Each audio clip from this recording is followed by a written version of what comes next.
The most widely published book in human history reveals that we are created in the image of God. Throughout our human journey, each encounter is an opportunity to see the shared humanity in ourselves and others. Regardless of one's views on religion, each experience and each story weaves us together towards a common path. A path of transformation, a process of growth and understanding, a recognition that, at our core, we share a common destiny. What does the search for truth really mean in our lives? How can we find a sense of unity in a world so diverse and divided? As we reflect on these questions, we start to uncover a fundamental connection that binds us all beyond our differences. Welcome to Created in the Image of God, Building Vibrant Communities, with our host, Wade Franson. Today's episode is Spiritual Journalism. Hello, everyone. This is Wade Franson with a pre-recorded show of Created in the Image of God, which will be airing probably in the month of May, if I'm a prophet predicting the future. But we're here in the studio with a very special guest. Now, let me tee this up. It is Easter weekend. And this particular Easter, in which this show is being pre-recorded, in this particular Easter is a convergence of holy days. There's always this connection between Easter and Passover, because the Passover, in which the Jewish people had a history of being saved from oppression in Egypt and their firstborn children being saved through the blood of a lamb being put on their doorposts. Jesus then changed these symbols to the bread and the wine that is taken in communion in the Christian church, which then changed the focus from his death to his resurrection. So went from Passover to Easter, but in the Bahá'í faith, the divine springtime has holy days related to their founders, which happen at the same time. And because of the lunar and solar calendars and different calendars that have been used in different religions, these days move over time. There's a fascinating history around the change from Passover to Easter, which we've covered, which we may actually cover this year on Easter show or not. We have maybe in the past. And I'm rambling now, but let's get to the guest. The reason he's here is he is a Baha'i. And in the Baha'i faith, the number one principle, according to one list by Abdul Baha, the son of the founder of the Baha'i faith, the number one principle of the Baha'i faith is independent investigation of reality, independent investigation of truth. Now, I have a Hawaiian shirt on to show that sort of free-spirited, independent investigation on this divine springtime, Easter morning, pre-recorded show. I personally am a Baha'i, and this show is devoted to independent investigation of the truth, which is why we have imams on the show, Jews on the show, Christians on the show, atheists on the show, philosophers on the show, to express all the different views, give them credence, give them a fair showing, and allow people to study and learn from all of these different perspectives. That's what we do on Created in the Image of God. And I'm very happy to be launching a new series in which we take this Baha'i principle of independent investigation of truth, of reality, and dig into this a little deeper objectively with more focus to enable us to do this. And with this long-winded introduction, we have a man named Mehrtash Olson. I will allow him to introduce himself after I just share that he has written a series of presentations, of lectures that he is delivering in a variety of ways around this topic. He's done a lot of study into it. Welcome to the studio, Mehrtash. Hi, Wade. Nice to be here. So tell us a little bit about yourself. As the guests know, we always dive into the early background. So before we even get to the meat of this show, let's talk about where you come from. Who were your parents? What was the environment that you were born into? Well, I was born here in the United States, in North Carolina, from an American father and a Persian mother. And my American father had grown up as a young child in the Lutheran Church, and kind of during, I'd say, college years, kind of fallen away from religion, been somewhat disillusioned by some of the problems that he had seen that were caused by religious disagreement or religious behavior of one sort or another. And he met my mom while she was at the North Carolina State University, and he was a reporter at that time for United Press International, I think. And she's Persian, born in Iran, moved around to different places. Her family moved a lot, ended up in the United States.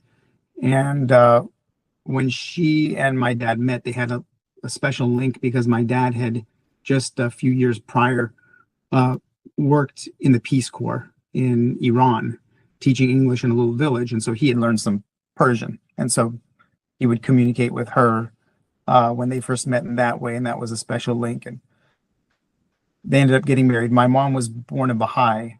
And so as I was growing up, I was always aware of the teachings of the Baha'i faith because that was kind of the, let's say, primary religious foundation in our home. Because while I was growing up, my dad was not such a practicing Christian, let's say. He did later, when I was about 20 years old or so, become a Baha'i as well, after observing the community and looking at the teachings and deciding for himself that of all the problems that the world has in this current age, he thought that the teachings of the Baha'i faith addressed those. And so I always grew up knowing about the faith. And as I became an adult, I kind of took it into my own hands more to look at the teachings of the faith and try to understand how they apply to reality. Well, thank you. And I want to dig into a couple of the points that you made and ask you to unpack it a little bit more. First of all, when I became a Baha'i, it was after just 10 years or so after I had resigned from the full-time ministry. And I was literally traveled around the world looking for answers to the questions that I had, which is, we thought we were the very special chosen people of God, performing the work of God on earth, laying the groundwork for the kingdom of God, expecting and anticipating the imminent return of Jesus, who would then enlist us through our training in obedience to him to help roll out the kingdom of God. This was our perspective.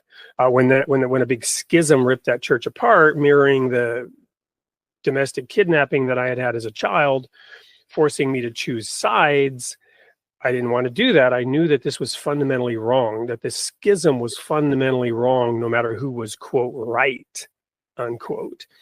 I was a peacemaker, so both sides wanted me, but I resigned from the full-time ministry and went on a quest to find out, where is God really working, which eventually led me to find the Baha'is in my backyard and investigate what they taught. And the Baha'is taught love for all humanity. And they had a theology that enabled this to be intellectually coherent. And they brought spiritual commitment to it. This is what I saw right there in my backyard. Literally, the Baha'is in Pasadena, California met in one of the buildings that I had served in as a student, which was an ancillary building to Ambassador College, Ambassador University, which now was the Western Center for Justice, founded by Dorothy Nelson, I believe, and her husband, Jim. And the founder of our denomination, Herbert Armstrong, had actually made donations to them, and she knew the founder. This is how close the connection was in my backyard. It's kind of mind-blowing, actually. But it was this fact that the Baha'is had a theology that would embrace the whole world. Now, this theology is delivered through spiritual commitment to the principle of unity, love, and oneness, right? And so the Baha'is are wonderful, loving people that would be loath to criticize another Baha'i, that recognize that it is not our lot to be the judge of another man's servant. We have, the Baha'is therefore follow Jesus' commandment not to judge, lest they be judged, right? So the Baha'is intuitively, as by the nature of their faith, follow, in my opinion, the commandments of Jesus. But there is with anything in human beings, nothing is perfect. One of the negatives of this is a certain degree of critical thought is needed. This idea of independent investigation of truth should not stop once one becomes a Baha'i. And we should be open and honest to reflection. And the Bible has many scriptures about. One of the ones that I've quoted often on this show, going back to college, is this obscure proverb, which has multiple different translations because of the Hebrew language. But the one that I like is, the blows of a friend are well meant. Blows of a friend are well meant. Iron sharpens iron. And you have this thing in the Baha'i faith called consultation, in which everyone must feel fully free to frankly express their opinion. So if, because of this emphasis on unity and love, critical thought is not allowed to emerge because one is terrified of possibly offending somebody else, we should not give offense. But the counter to that is, great peace have those that love thy law, and nothing shall offend them. So the ability to have open discourse and dialogue is important. And that's one of the things that this series will do. So even though I am a Baha'i, I'm going to be open about criticism that is generally directed at any human being. And if the shoe fits, you should wear it, whether you are a Baha'i, a Jew, a Christian, a Muslim, or an atheist. You follow me? Yeah. So now, having said all that,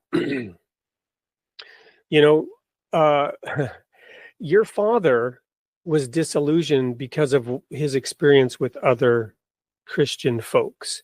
So the principle here that I want to emphasize is the third commandment, because along with this series about independently investigating reality and the truth, one of the things that I want to emphasize is Moses and being the lawgiver, bringing forth codified divine law. The third commandment that Moses brought is, thou shalt not take the name of the Lord thy God in vain. So if anyone claims to be a Christian, if anyone claims to be a Jew, a Muslim, a Baha'i, and their deeds do not match their faith and their words, they are a hypocrite, and they are taking the name of the Lord their God in vain. This is no reason or excuse to abandon the faith or the religion, to look around and see hypocrisy and see other people taking the name of their Lord in vain by not rising to the standard of the laws in their community. But nonetheless, it happens, right? Sorry for this long-winded distraction, but I want to unpack this idea, this thought that your father left his faith in search of a new one because of what he saw around him. Yeah, that's right. In fact, I think he just kind of in general distanced himself from religion, just reflecting on religious wars, religious rivalries, religious controversies, religious orthodoxies that didn't appear to really be helping people, in some cases hurting people. And so I think during his kind of 20s, I'd say, he had probably imagined that religion is a greater cause of difficulty than a source of helpfulness. And so he went on a long journey there that took many years. But I think all those things that you mentioned are really interesting. I had, in fact, never quite understood the meaning of that phrase, taking the Lord's name in vain. I'm glad you brought that up. One thing is that, that really bothers me is if in any religion, people are going around saying, oh my God, oh my God, oh my God. Mm-hmm.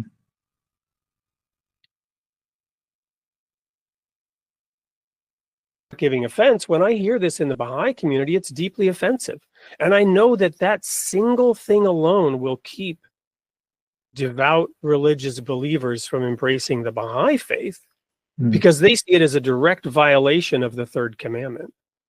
This is why the Jews, for example, don't even put the letter O when they write the name of God. They will not even express the name God in writing, They will not even pronounce and utter the name of God as revealed in their scriptures, the tetragrammaton, the YWHW, which is commonly known as Jehovah, which is beyond a clerical error. That's not the name at all.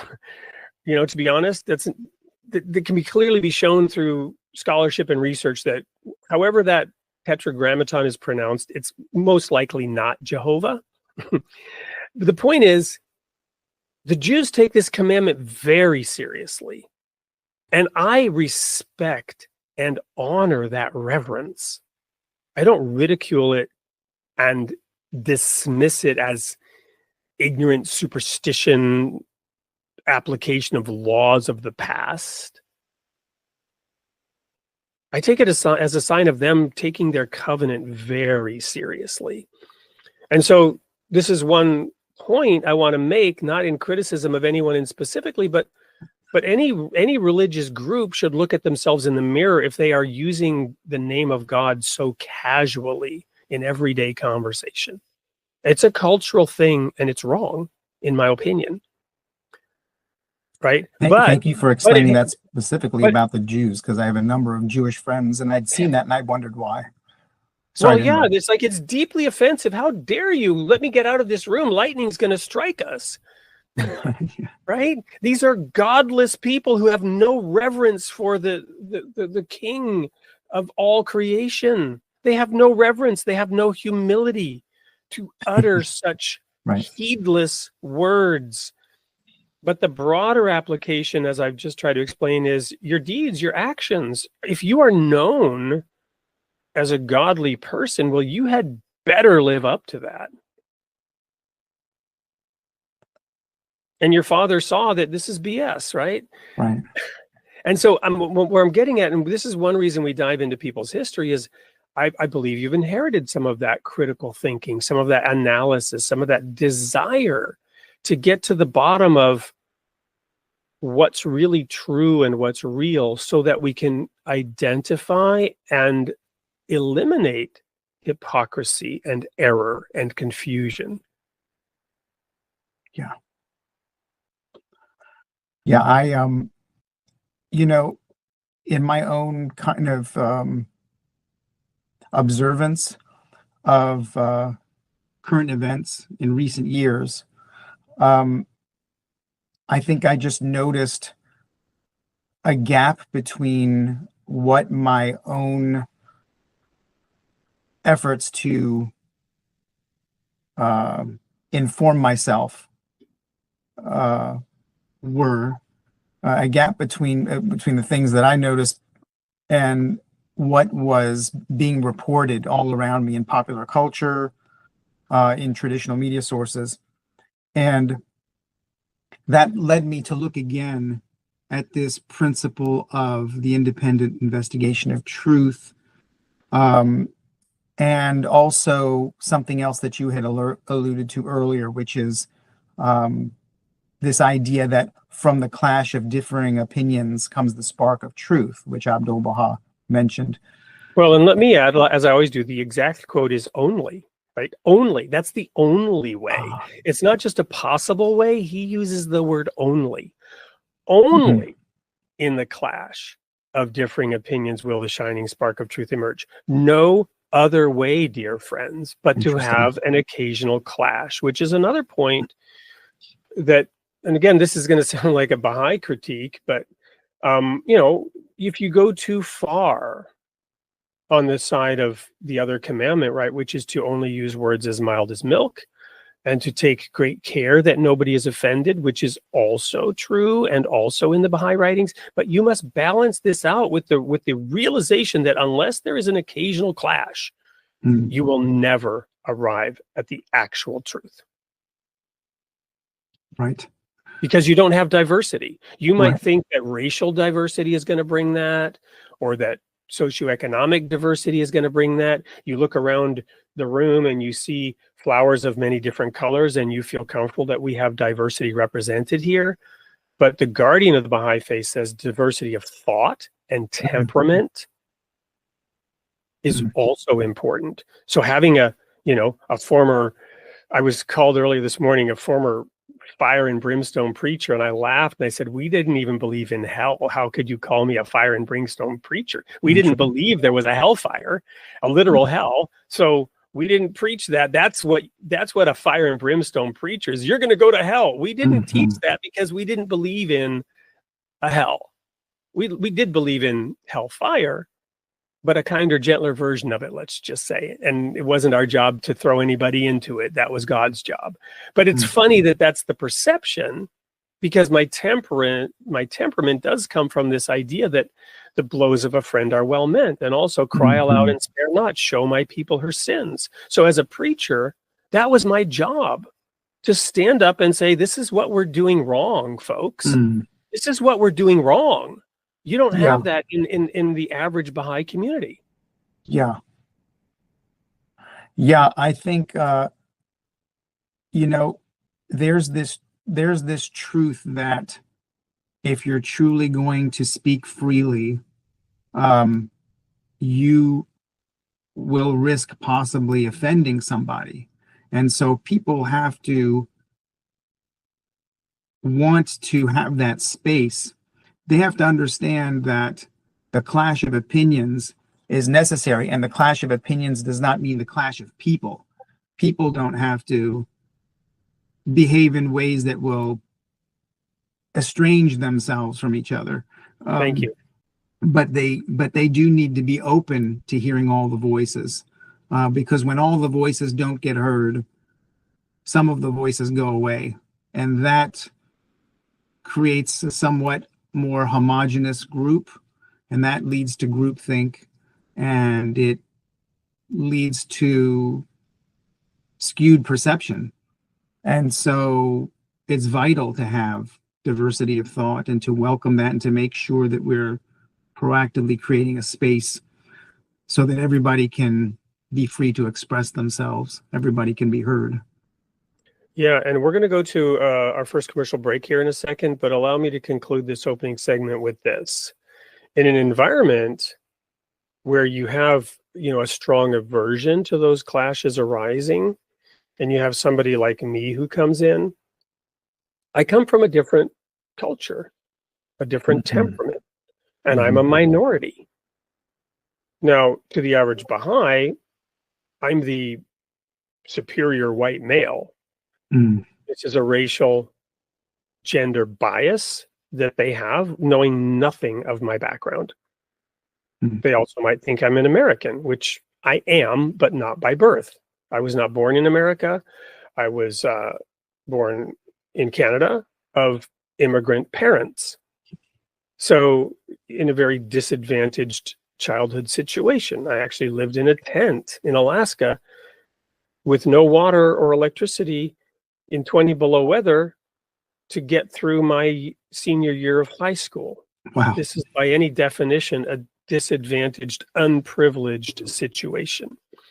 But there are all these biases that come, and so I am not recognized as a minority within the Baha'i community, even though my opinion is a distinct minority. My perspective is a distinct minority because I come from a culture that respects you standing up and freely speaking your opinion, and does not react in any form of personal judgment or estrangement. But if I behave this way in a Baha'i community, estrangement results because of the clash of a cultural difference in which I am perceived by the majority culture as being something that I am not. These are nuances that can't be unpacked unless there is the free flow of expression and the elimination of all forms of prejudice and bias. Anyway, we will now go to a commercial break. I'll let you react to that as soon as we come back. Don't go anywhere. We're just getting into the fun part. We'll be right back. You've heard of the North Atlantic Treaty Organization, or NATO, the intergovernmental military alliance composed of a few dozen member states.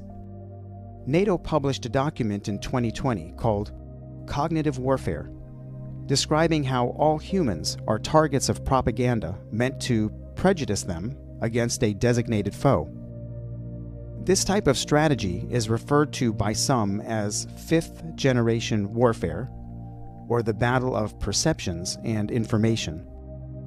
Combat fought not against standing armies or even physically, but against the minds of citizens. Not just foreign citizens, but a nation's own people. Corporations, governments, and other groups are intent on capturing your mind and heart for various reasons, which is why it is useful to become familiar with this subject. You and I have God-given goals to pursue, and we might be thrown off course if we fail to remain conscious daily of the importance of cultivating certain habits of thought, if we fail to appreciate that powerful vested interests pursue objectives that treat us like pawns, if we neglect to keep external forces at arm's length. Welcome back to Created in the Image of God. I'm here with Mehrtash Olson. We're discussing the independent investigation of truth and reality, cutting through the clutter of ideas that exist within echo chambers in our society and powerful agendas that try to get us to think a certain way. Right before the break, we were talking about different kinds of bias and prejudice that keep us from open consultation, and the fact that we must have a clash of ideas that don't lead to estrangement in order to arrive at truth. Back over to you, Mehrtash, to respond to any of that, or to take us now into, your own embrace of the Baha'i faith and how you apply this primary directive to independently investigate the truth, to remain a seeker all your life, even though you have embraced a particular faith, whether it be the Baha'i faith, Christianity, Judaism, whatever, to always remain a seeker. Sure.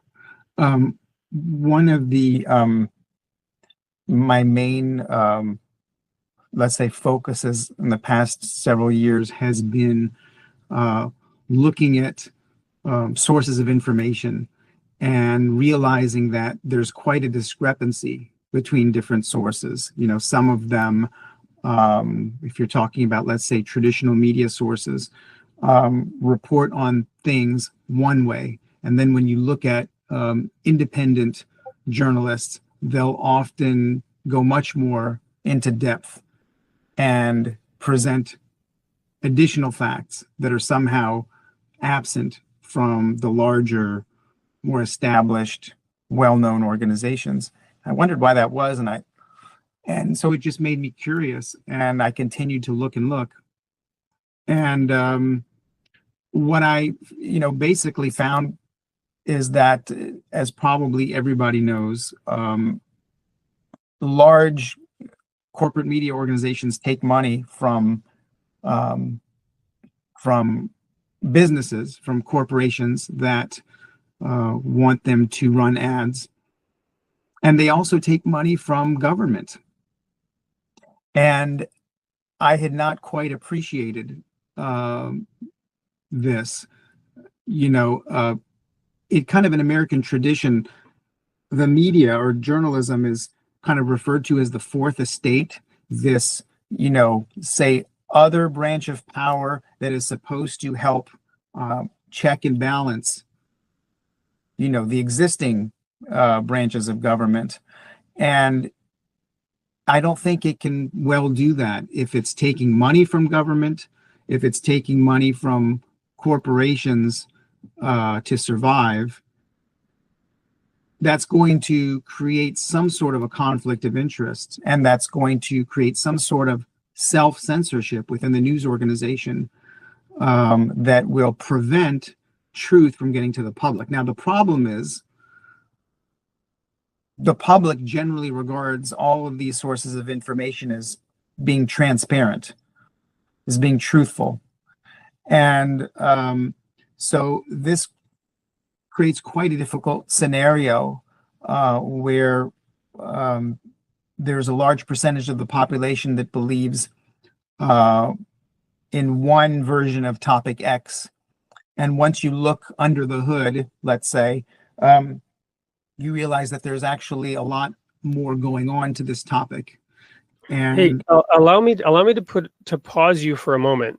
sure. I'm going to share my screen real quick. Hopefully this will work. Hopefully people will see it. It's something we talked about earlier, right? These are the 10 commandments. Now, these were stone tablets cut out by the finger of God at the top of Mount Sinai. Everyone refers to them as the laws of Moses. According to the Bible, the Torah, which as a Baha'i, you know, Abdul Baha said, it is the religious duty of every Baha'i to study and know and understand the Old and New Testaments as the Word of God. Well, the Word of God says these are stone tablets cut out with the finger of God. The reason I mention that is in the Baha'i revelation, the various sayings that were recorded, what are they referred to as, Mehrtash? What is the general word for one of the tablets? You mean tablets? They are called tablets. I don't know that it only occurred to me last week, to be honest. Right. Oh, tablets, of course. Right. They are tablets. These are tablets. We are looking at tablets right now. Isn't that fascinating? Right. And the reason I share that is the Baha'i faith is a more recent revelation, right? It is, according to Baha'is, the latest, greatest revelation of God in the ongoing progressive revelation. And as such, it brings updated views and information for the modern era. So we have the benefit of having a tablet written to the fourth estate. Right? You're familiar with it, I'm sure. I'm not entirely sure. Is this from Baha'u'llah? Yes, the tablet to the journalists, in which he discusses the phenomenon of newspapers. And he addresses the journalists as to how they should conduct their affairs. So if any Baha'i wants to follow their writings in support of what you are saying here now, I would strongly encourage them to go look at the tablet to the journalists and evaluate their media sources to see which of them are behaving in conformity with the tablet. Interesting. To the journalists. Yeah. Yes. I wanted to sort of level set how important this is to support and augment the importance of your work. Go ahead. Well, and speaking of that, some of the teachings of the faith that I found, they interested me a lot. Abdul Baha said a newspaper must be, in the first instance, the means of harmony between the people.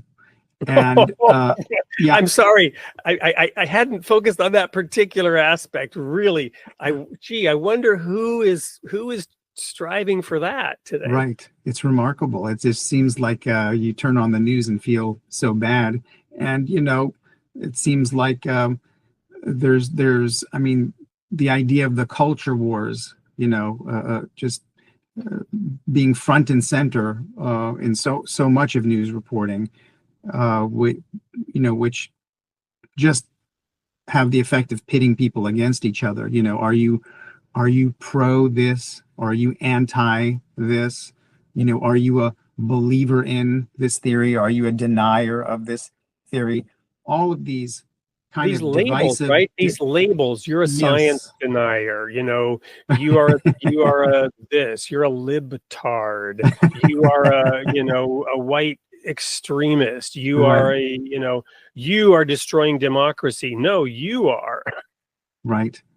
And what I found when I was researching was that there was a very curious trend, which is that researchers looked at some different news sources and they made a graph showing four major American newspapers, the New York Times, the Washington Post, the Los Angeles Times, and the Wall Street Journal. They showed a graph of how often these news organizations were filing reports with the following words, okay? Yeah. Racist, sexist, homophobic, transphobic, Islamophobic, anti-Semitic, yep. So, and the prevalence is astonishing. The line, it goes straight up. This is a period of starting around 2012 for about the next 10 years. The line just goes vertical. And it's really curious. And it seems like it's coordinated. And because all of these news agencies were doing it. And so the effect of that kind of reporting would be to give the reader an impression that suddenly all around them, all of these types of behaviors are happening much more often than they've ever happened before.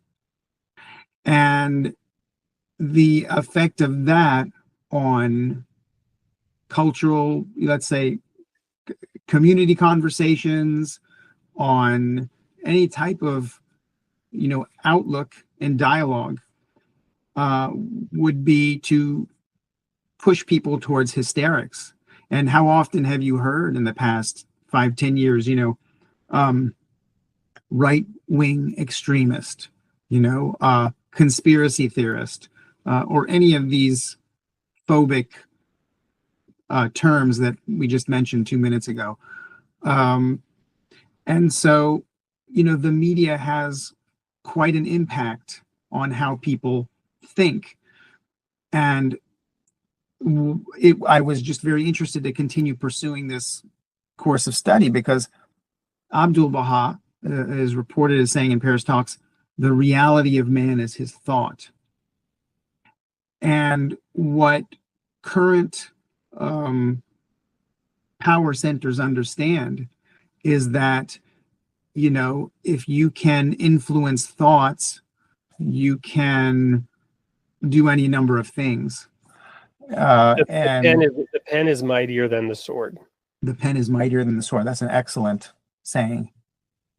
And so Abdu'l-Baha says, journalists must write significant articles that shall foster the public welfare. If they do so, they will be the first agents for the development of the community. And he says, we ascertain the progress or the retrogression, the decline of a nation by its journalism. And so, looking deeply into current Western journalistic practices, or you could look all around the world, but I'm an American and I look at my own specifically.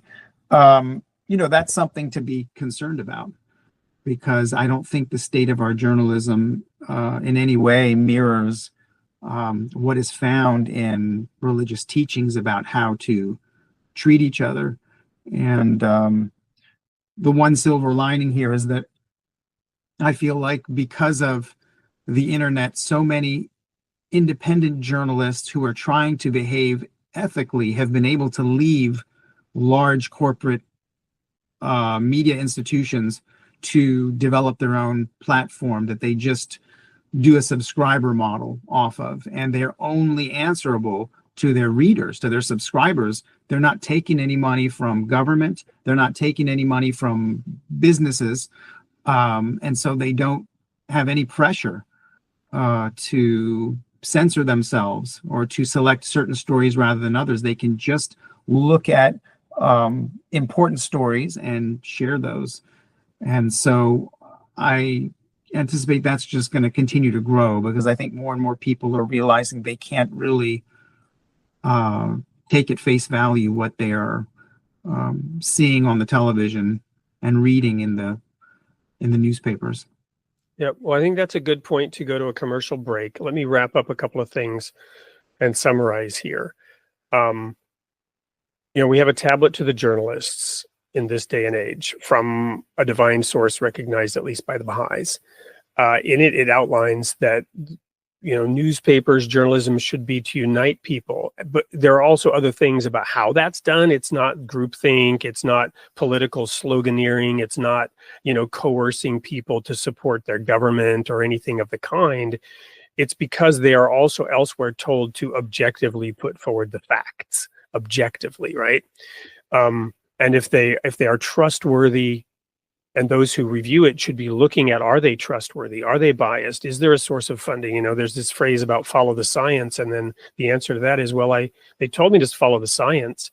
I followed the money, and that's where I found the science. The science is a reflection of the money, right? The medical industrial complex is biased by money and greed. And all the sources of funding for any major medical research of the kind that are necessary for global policy can only be funded with very large amounts of money. And anyone who thinks that that doesn't influence an outcome is completely ignorant and biased against reality. Because it's the objective truth of all creation is that everything strives to get the water and the sun that it needs to live. And money is the lifeblood that is necessary. And only with extreme spiritual grounding can one resist and survive on anything but materialism. Anyway, we'll come back after the break and dig deeper into this topic. Please don't go anywhere. We'll be right back. Discover the world's religious traditions like never before with Ocean 2.0 Reader. Our custom ebook reader is designed for exploration and study with an immersive audio integrated reading experience and powerful research tools available on all platforms including web, Windows, macOS, Linux, Android, and iOS. Experience the benefits of immersive reading by combining ear and eye with improved comprehension and vocabulary acquisition. Our interfaith library features books from various religions, so you can have access to a wealth of knowledge. Try Ocean 2.0 Reader today and elevate your reading experience. Welcome back, everyone, to the third and final pre-recorded segment on Easter Sunday morning, or Easter weekend. It's Easter Friday, I guess. Pre-recorded Creating the Image of God show with Mehrtash Olson. Right before the break, we were getting into the media.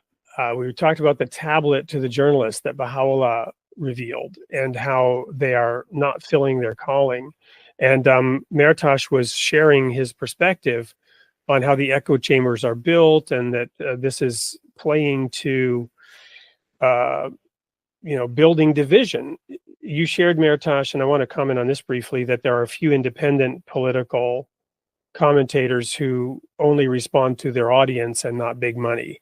I want to caveat that with, there's money to be made by appealing to your echo chamber, right? Some of them do that. One of my favorite journalists is Matt Taibbi. And he has successfully done this. I followed him back when he was a reporter for Rolling Stone during the economic meltdown of 2008, 2009. I was working for a large corporation, reporting to the finance organization within Countrywide Financial, riding up and down in the elevator with Angela Mazzillo, who was put on the cover of Time magazine in January 2009 as the #1 cause of that economic meltdown. And I could explain in detail why, what Countrywide was doing in creating the proverbial sausage that was being sold to the Norwegian pension funds, right? Chopping up risk, re-rating it as something other than it was, risk being economic risk related to real estate property investments, creating these tranches of mortgage-backed securities and then selling them. There was literally a trading floor of 200 people under our headquarters creating that sausage. So I had deep insight into this world, and Matt Taibbi was writing about it in Rolling Stone magazine in a way that was frankly powerful and compelling and revealing the truth of it. But he was absolutely, in a sense, pandering and appealing to certain elements of society and readership in order to gain a following. But he was actually revealing the truth. Later, he targeted this approach against then candidate Donald Trump. He was rabidly anti-Trump. And I read why and how, and he then left Rolling Stone magazine, and later ended up on the other side of things in this whole area of journalism when Twitter was bought by Elon Musk, and Elon Musk gave him the Twitter files, and he began peeling back the onion around government involvement and control of social media. So yes, on the one hand, they do play to an audience. They don't necessarily do it in a way that doesn't further the division. You follow me? But it can be an accurate source of truth. Now, the ultimate source of truth is the revealed word of God. We investigate, I say there are two books of Revelation.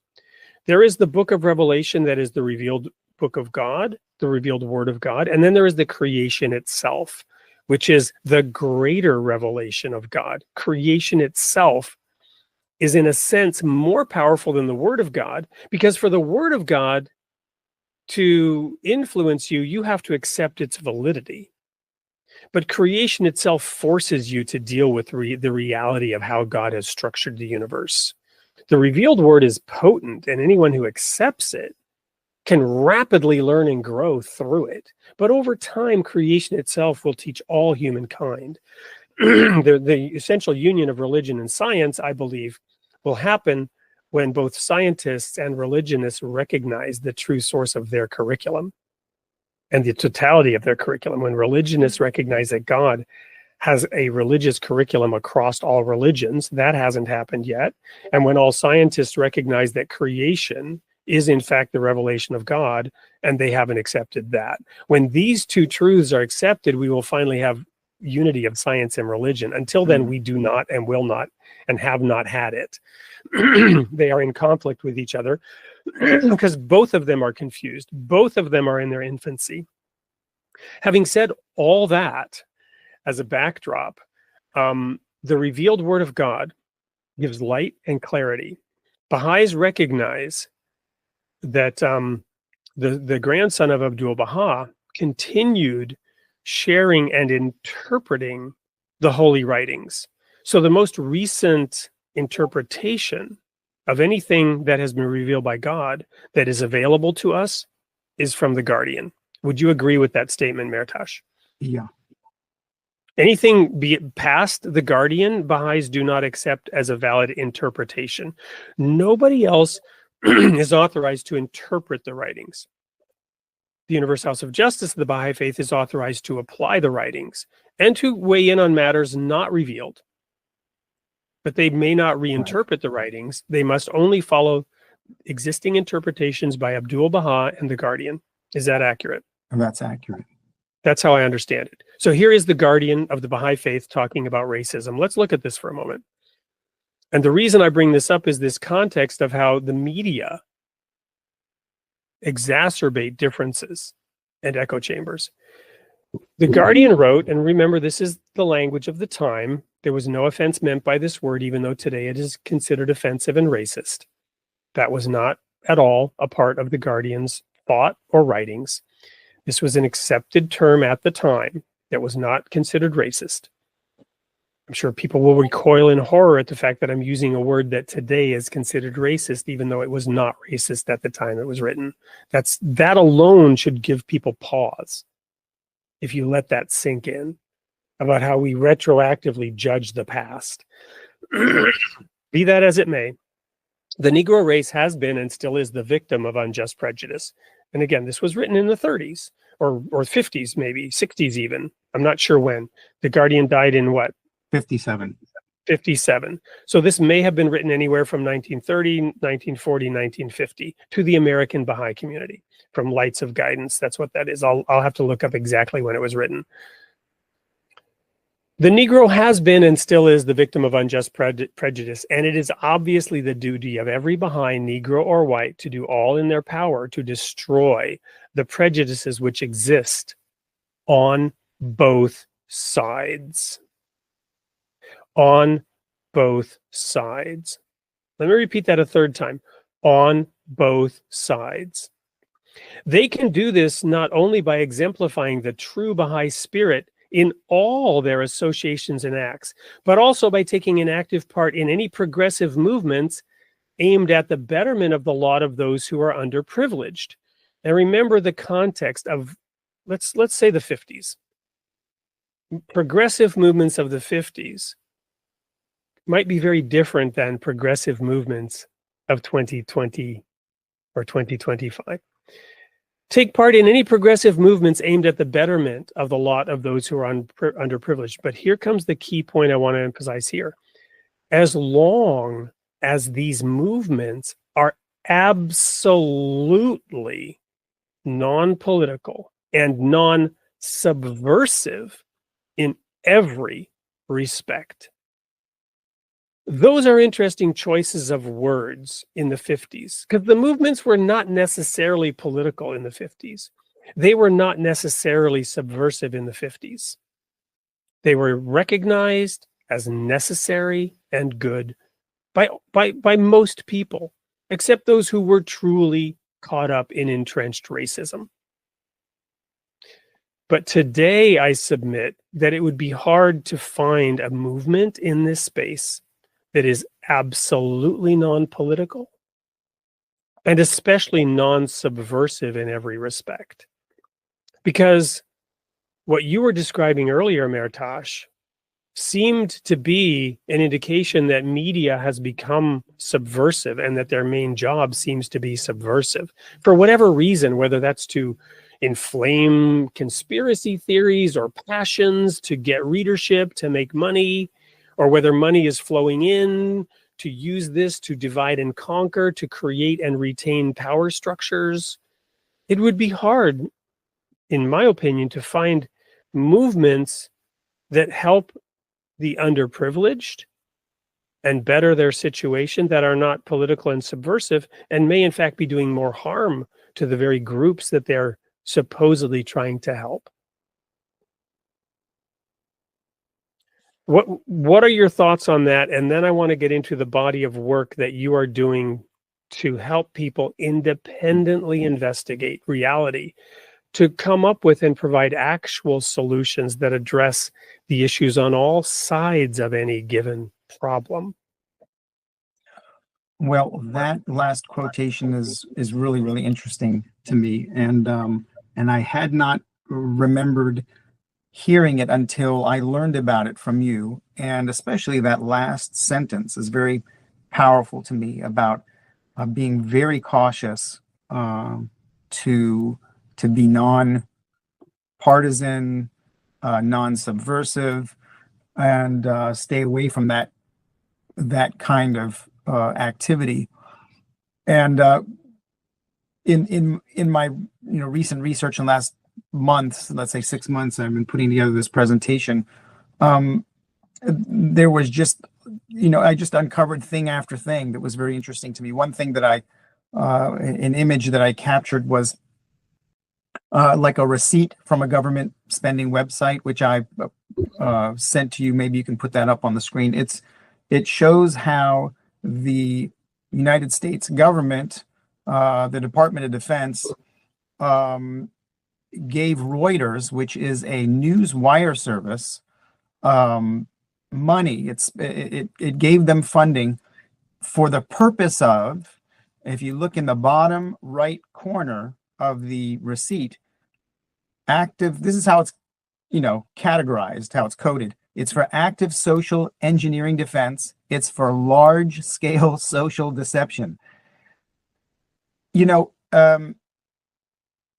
When the government is funding what many in the population believe is just a news agency, just reporting facts, when a government is funding that agency to engage in large-scale social deception against the readership. That, to my mind, is subversive. And, it's not necessarily a new thing that people are incredulous of newspapers. You can go all the way back to Thomas Jefferson, one of our founding fathers, who said that the man who never looks into a newspaper is better informed than he who reads them, inasmuch as he who knows nothing is nearer to truth than he whose mind is filled with falsehoods and errors. And Mark Twain is a quote that's attributed to him. I'm not sure he said this exactly, but if you don't read the newspaper, you're uninformed. If you read the newspaper, you're misinformed. And it takes advantage of, this concept, that many Americans understand through this old kind of adage: a lie travels halfway around the world before truth has got its boots on. It's this principle of, if you can convince a critical mass of the population that X, Y, Z is true, doesn't matter if it's true. Now it's true because everybody believes it. And well, there are many points in that regard, such as a lie repeated often enough becomes accepted truth. I'm not getting the quote exactly right. And way back in the 70s, I remember reading this little book, or 80s maybe is when I saw it and read it. I think it was published in the 70s, How to Lie with Statistics. How to lie with statistics, right? This was the basis, the foundation. Imagine if you can lie with statistics, imagine what you can do with big data. Yes. And then call it science. You can't argue with science. You can't argue with the data.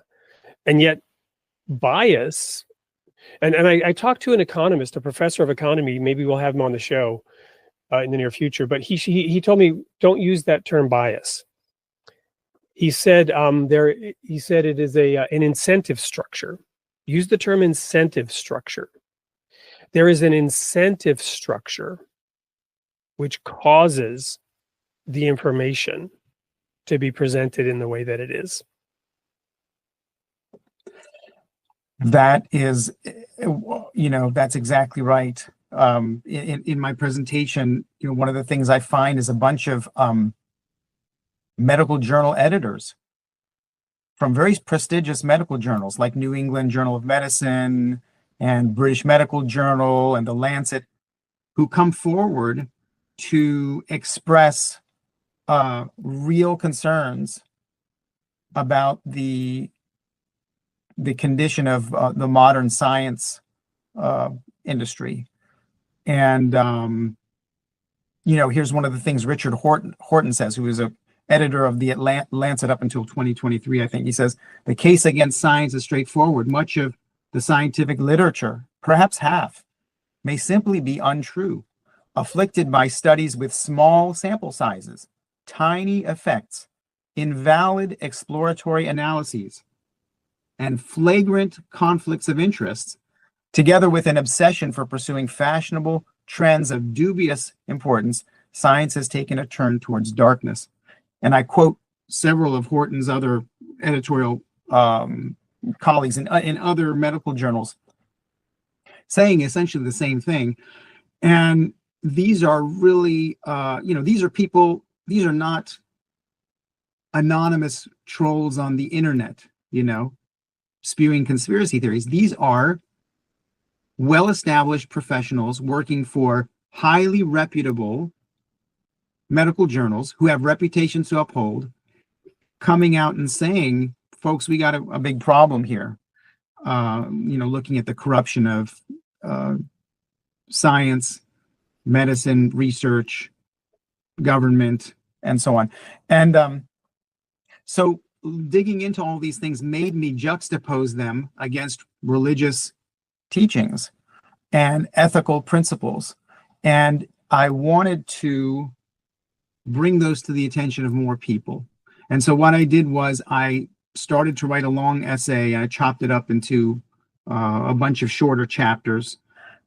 And published that, and then also just read that essay into a microphone for people that might want to consume it via, let's say, a podcast form, so they just have to listen to it when they're walking or, you know, doing errands or whatever, rather than having to sit and read the thing.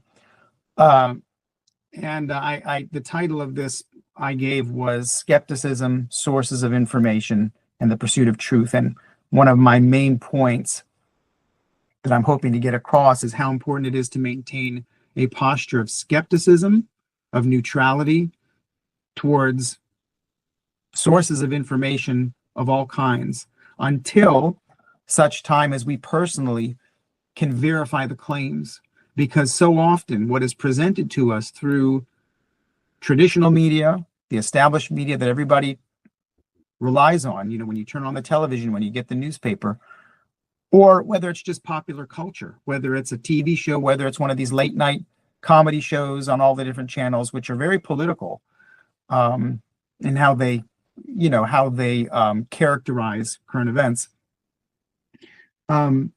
These things portray things in one way, and they're often very, very deficient in giving you the whole picture. And I also found out that, for instance, you know, there is this concept called fifth generation warfare, which refers to the battle of perception, Right. the battle of the mind, because really that's the main battlefield today, is not physical aggression between armies on battlefields. It's really the propaganda and the conditioning that power centers try to employ. So in the interest of time, let me pause it there. That's also a great summary and segue into the conclusion of this episode. Because it's pre-recorded, we will interact now with some of the audience comments, or at least I will. And if you show up live on that day, you'll be able to as well. But that's a nice summary of where we're at, teeing this all up. And there's so much more to be said and done, which we will be digging into your actual work when we have you back on the show. And we will be having you back regularly with your permission, to the degree that you have time to begin going through all this, because it's so critically important. And in the interest of concluding this, I want to pick up on one of the things you said about independent verification, right? And that's, again, the principle, the independent investigation of reality, the independent investigation of the truth. And because you're a Baha'i, I'm a Baha'i, we have a segment of this audience that is Baha'i, I'm going to conclude with a Baha'i quote, a hidden word. And for everybody else, this is powerful. Again, the point being, you described the complex challenge of science, right? All these studies with limited data sets, you know, an inappropriate incentive structure that is not fully disclosed or transparent, not understood, that delivers results which are skewed in a different direction, yet parade under the banner of science when they are not. Right. There is some degree of science that has been applied, but the science was applied to deliver a false outcome, essentially, due to an incentive structure that was not disclosed, which pollutes the science. It's like the corruption of religion of the past. So can science be corrupted? So the Baha'i revelation, being the most recent revelation, addresses these kinds of complex problems facing humanity at this time. This should resonate with every Baha'i and everyone who's open-minded and conscientious. But it's going a level deeper. It's peeling back the onion. One thing that Baha'u'llah said, I won't unpack it here, which is that knowledge is the most grievous of all veils, which supports those quotes about, you know, hey, if you're better off if you don't read the newspapers. And yet we should be reading the newspapers, but with an open mind and with a critical mind, in a sense. Now, here's the quote, the second hidden word. O son of spirit, the best beloved of all things. And by the way, let me preface this with the first hidden word about cleansing and purifying our heart, ourselves being unbiased, ourselves not leaning towards a false incentive structure, and even religiously so, being open-minded and not biased by whatever particular prevailing views, dogmas, or superstitions we have adopted under the name of religion, whichever religion we ascribe to. And that would include Baha'is, to actually go to the writings with a pure heart. The second hidden word then is, O Son of Spirit, the best beloved of all things in my sight is justice. Turn not away therefrom if thou desire me. Now, we read The Guardian that justice is not justice if it's politicized or subversive. Whatever you call it, if you're claiming to pursue justice in the name of politicized, subversive goals that are intended to conquer, divide and conquer, that's not justice at all. So-called social justice is often not justice at all. O Son of Spirit, the best beloved of all things in my sight is justice. Turn not away thou from if thou desirest me, and neglect it not, that I may confide in thee. If God confides in us, we can sort through the truth, the error and the deception, and arrive at the truth. By its aid thou shalt see both the justice and the God confiding in us. By its aid thou shalt see with thine own eyes, and not through the eyes of others, and shalt know of thine own knowledge, and not through the knowledge of thy neighbor.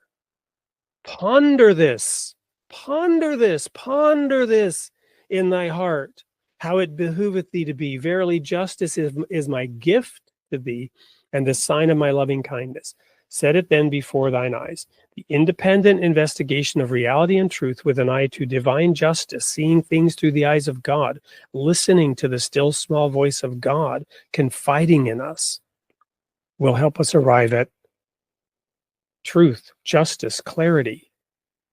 And we cannot do it through the eyes and language of the world around us. We are warned against doing that, even by the Universal House of Justice, currently in the Baha'i faith, and by every religious tradition. Let God be true and every man a liar, says the Bible.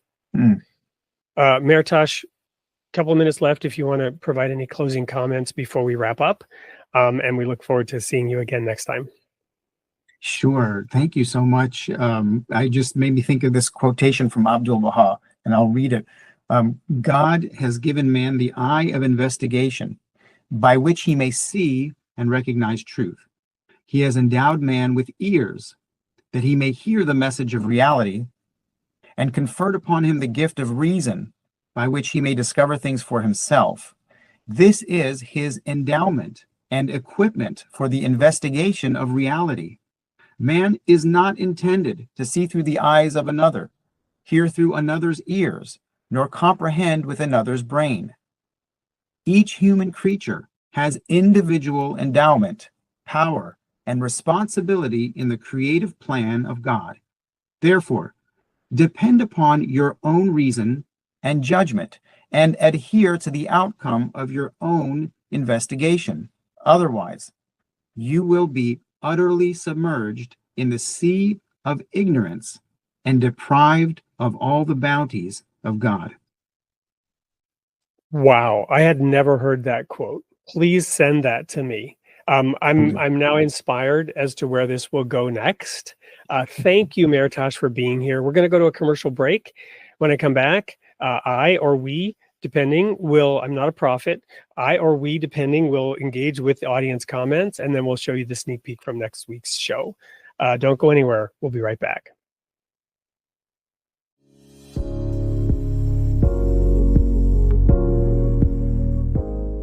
Hey everyone, it's Wade Franson, host of Created in the Image of God. I'm here with a sneak peek for next week's show. And I have in the studio with me a woman who has an amazing story. You will be just intrigued and interested and inspired. We're just going to give you a little foretaste of that show right now. Jennifer Hendricks Fogg is the founder of Logan Strong Foundation, which serves children who are affected by cancer and other trauma. So we'll learn why in this sneak peek. Welcome to the studio, Jennifer. Thank you for having me. Nice to see you. Well, it's good to see you again. And I know we already have recorded this show and it's already in Yeah. the can, but we forgot to do the sneak peek, which we normally do first. So tell us a little bit about why you founded this foundation, Logan Strong, and what it's about. Yeah, so the Logan Strong Foundation was founded in honor of my son, Logan, who was diagnosed with a very rare brain tumor at 3 months old. And we were told several times he'd never survive, never walk, never talk, never eat. He exceeded everyone's expectations. He's now 8.5. He has better hair than me, I often joke. He doesn't walk, he runs. And through our journey, we just really wanted to help empower and encourage other parents and families like ours. So we actually found the Logan Strong Foundation in the middle of Logan's treatment.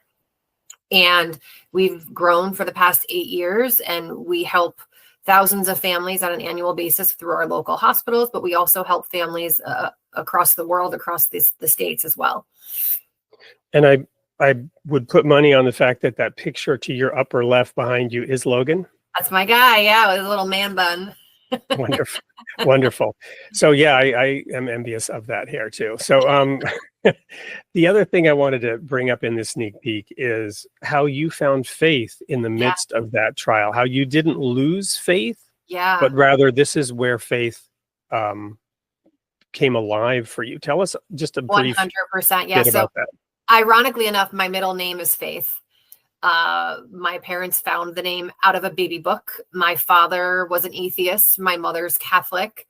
My father and my grandfather negotiated to baptize me as Lutheran. And, you know, I went to church a handful of times in my life. I always believed in a higher spirit, so to speak. And when the day my son was diagnosed and we started sharing our story publicly, like I felt this like I'm getting chills right now talking about it. I felt this flooding of just overwhelmed with prayers and positive thoughts and everything. And we never believed what the doctors said. And he beat an unbeatable cancer. And I attest that to obviously who me and my husband are, but also literally we had the world praying for our son. And throughout that time, my husband's grandmother was going through a cancer treatment, and she and I would go to church together. And I realized I refound my faith in God, and I converted to Catholic. Well, there you have it, the sneak peek for this upcoming episode. We will dive deep into the walk of faith through the valley of shadows and darkness that we experience when time and chance and circumstances, or even the accumulated misdeeds of our species, conspire to affect us in some way negatively, and how faith in God and a walk towards the light, always towards the light, will overcome any and all of these obstacles. You don't want to miss the episode next week with Jennifer Hendricks Fogg and the Logan Strong Foundation. See you there.